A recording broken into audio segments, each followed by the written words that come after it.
उधार देने का सबसे बड़ा फायदा पता है क्या है कि जिस भी व्यक्ति को आप उधार दोगे तो ये क्या है, एक तरह का जादू है। जादू कैसे है?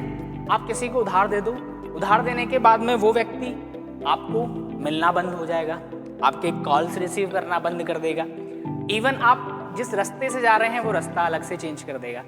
Hello everyone, this is Chetan from Eduncle platform. आज हम बात करेंगे, जैसा कि टॉपिक हमारा लिखा हुआ है, बैंक के बारे में, कि बैंक होता क्या है या हमें बैंक की ज़रूरत क्यों पड़ती है, उसके बारे में आज डिस्कस करेंगे। तो जब भी हम बैंक के बारे में बात करेंगे, सबसे पहली चीज़ आती है हमारे पास में, वो आती है पैसा। क्योंकि यहाँ पे लेन देन किस चीज़ का होता है? पैसे का लेन देन होता है। तो पैसा क्या है कि हम पैसा क्यों सेव करते हैं, क्योंकि हमारे पास जो भी पैसा है उसको हम क्यों सेव करते हैं, उसके पीछे हम रीज़न देखते हैं। देखो, कोई भी व्यक्ति कमाता है, उसमें से कुछ खर्चे निकालता है, खर्चे करने के बाद वो कुछ पैसा बचाता है ताकि वो उसके भविष्य में काम आ सके, किसी भी आकस्मिकता के काम पे वो उसको हेल्प करेगा। लेकिन पहले के टाइम पे थोड़ा हम चलते हैं तो हमारे पूर्वजों की बात करें तो वो पैसा सेव करते थे, यानी वो क्या करते थे, उस पैसे को बचा करके किस में इन्वेस्ट कर देते थे? वो उसको गोल्ड में इन्वेस्ट करते थे। किस में इन्वेस्ट करते थे? गोल्ड के अंदर, यानी सोने में उसको इन्वेस्ट कर देते थे। अब इससे प्रॉब्लम क्या थी कि उसको इन्वेस्ट करके वो कहीं ज़मीन में या किसी ऐसी जगह पर गड्ढा करके उसको गाड़ देते थे ताकि वो किसी को ना मिले और जब उनको ज़रूरत पड़े तब वो उनके काम में आए। लेकिन इससे नुकसान क्या होता था कि इसके बारे में पता सिर्फ उन्हीं को होता था, और बाय डिफ़ॉल्ट उनकी डेथ अगर हो जाती है तो उसके बाद किसी को नहीं पता ये है, फिर आगे जा कर के वो किसी को मिलने वाला है। तो इन्होंने जो पैसा सेव किया था, किसके लिए सेव किया था? अपने खुद के लिए या अपनी फैमिली के लिए। तो वो पैसा ना इनके खुद के काम आया, ना इनकी फैमिली के काम आया। क्यों नहीं आया? क्योंकि उसका सोर्स ही पता नहीं था, वो कहाँ पे है नहीं पता था। अब जिसको मिला उसी की लॉटरी लग गई, यानी उसी को मज़ा आ गया। तो कि हम देखते हैं ना कि आज यहाँ पर सोने के सिक्के मिले, आज यहाँ पर कुछ घड़ा मिला या कुछ भी चीज़ मिली, तो वो क्यों मिलते थे?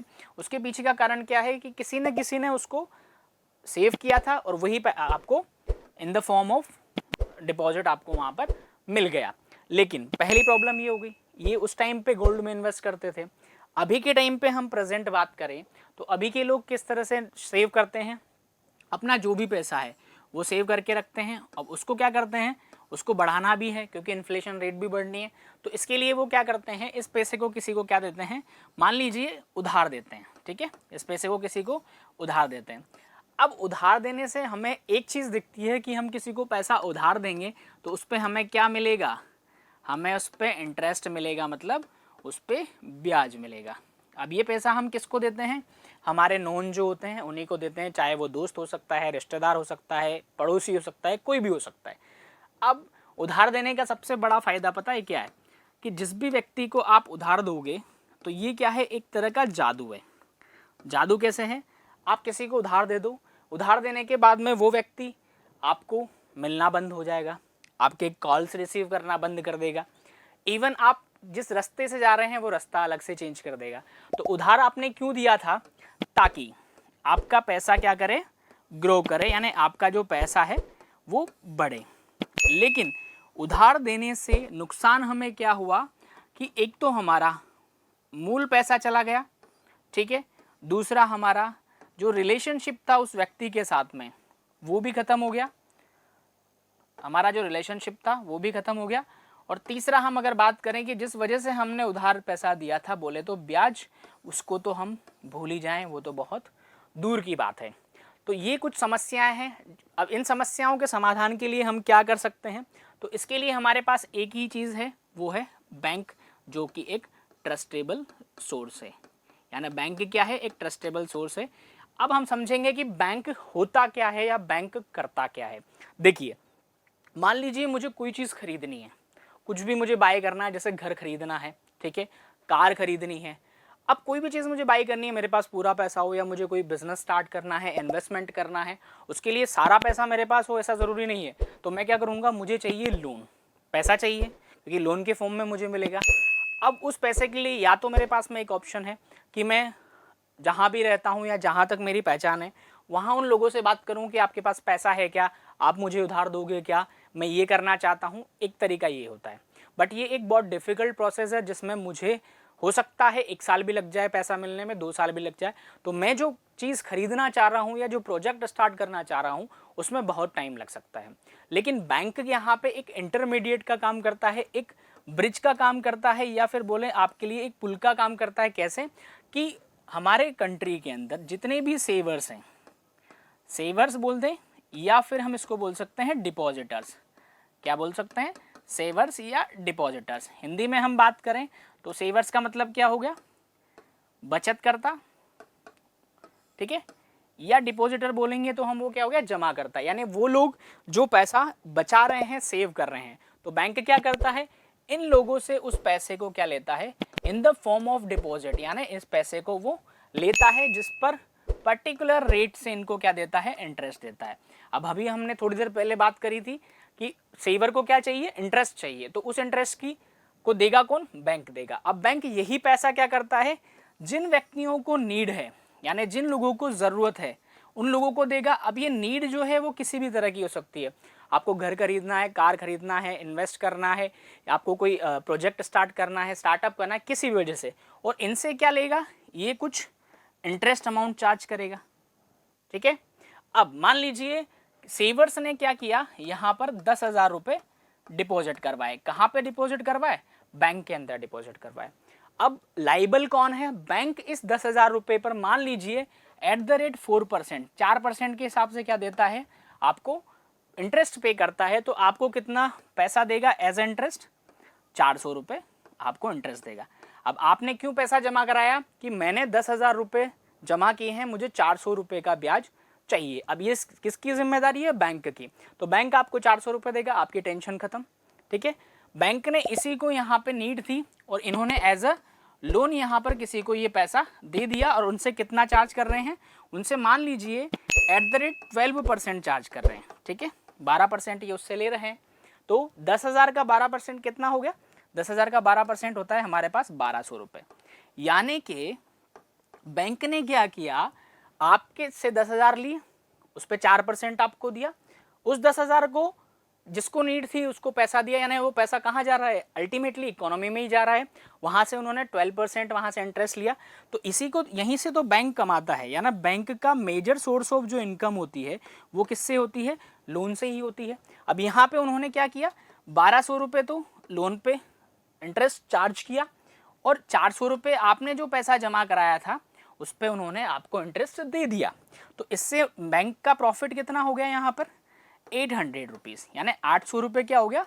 बैंक का यहाँ पे इंटरेस्ट हो चुका है। तो बैंक की अर्निंग कहाँ से होती है? इस तरह से होती। अब इससे हमें फ़ायदा क्या हुआ? जो हमें पहले नुकसान था। सबसे पहले हमारा पैसा सेफ़ है, क्योंकि कहाँ पर है? बैंक के पास है। बैंक में पैसा क्यों सेफ़ है इसके बारे में बात करते हैं। क्योंकि यहाँ पर RBI की सिक्योरिटी है। RBI की सिक्योरिटी कैसे हैं? आपने DICGC का नाम सुना होगा। DICGC, deposit insurance credit guarantee corporation, ठीक है। ये है DICGC, ओके। तो DICGC की जो गारंटी होती है, नहीं भी आपने कहीं सुना है तो इसके बारे में हम आगे भी डिस्कस करने वाले हैं नेक्स्ट वीडियो के अंदर।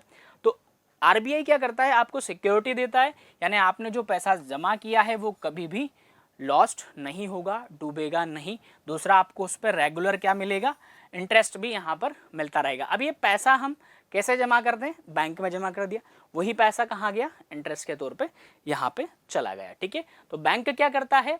बैंक एक फाइनेंशियल इंस्टीट्यूशन है, एक वित्तीय संस्थान है जो क्या करता है? लोगों से, हम इसके डेफिनेशन की आज बात करें तो bank is a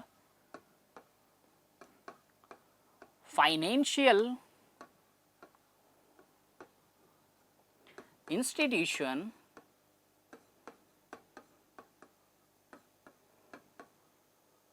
which accept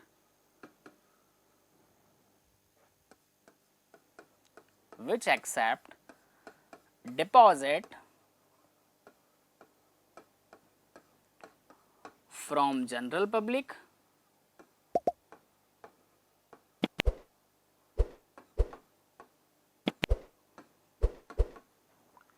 and provides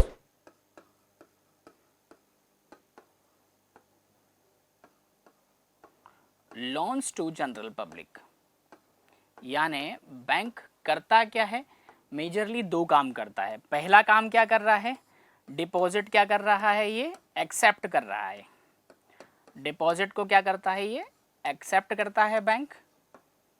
और दूसरा काम यहाँ पे बैंक करता क्या है, लोन प्रोवाइड करने का काम यहाँ पर करता है। तो अब इस डेफिनेशन को और अच्छे से हम समझने की कोशिश करते हैं कि बैंक क्या है। बैंक एक वित्तीय संस्थान है। बैंक क्या है, बैंक एक फाइनेंशियल इंस्टीट्यूशन है, यानी एक वित्तीय संस्थान है। वित्तीय संस्थान क्यों है, क्योंकि ये डील किस में करता है, पैसे के अंदर डील करता है, पैसे का लेन देन करता है, इसलिए कौन सा संस्थान हो चुका है, वित्तीय संस्थान है, फाइनेंशियल इंस्टीट्यूशन है। जो क्या करता है, डिपॉजिट एक्सेप्ट करता है, यानी लोगों से क्या करता है, पैसा लेता है। अभी हमने देखा था 10,000 रुपये जमा करवाए, ठीक है। दूसरा काम क्या करता है, उसी पैसे को एज अ लोन के रूप में प्रोवाइड करता है, यानी लोन देने का काम करता है। और जो फाइनेंशियल इंस्टीट्यूशन ये काम करते हैं उसी को ही हम क्या बोलते हैं, बैंक बोलते हैं। इन शॉर्ट हम बात करें, डिपॉजिट एक्सेप्ट करने और लोन प्रोवाइड करने का काम जो करते हैं वो उसी को हम क्या बोलते हैं, लोन बोलते हैं, सॉरी बैंक बोलते हैं। अब एक क्वेश्चन हमारे पास में क्या आता है कि सर लोन प्रोवाइड करने का काम तो और कंपनीज भी करती है, जिसको हम क्या बोलते हैं, एनबीएफसी, या वो पैसे लेने का काम भी करती है। ये एनबीएफसी आपको क्या करती है, लोन भी प्रोवाइड करती है और आपसे डिपॉजिट भी लेती हैं, पैसा भी यहाँ पर लेती हैं। तो फिर बैंक में और एनबीएफसी में क्या डिफरेंस है, तो बैंक और एनबीएफसी में डिफरेंस जानने के लिए हम हमारे नेक्स्ट वीडियो की तरफ बढ़ेंगे। उसमें पूरा आपको डिस्क्रिप्शन मिलेगा कि आप एनबीएफसी में और बैंक में क्या बेसिक डिफरेंस होता है। So thank you so much.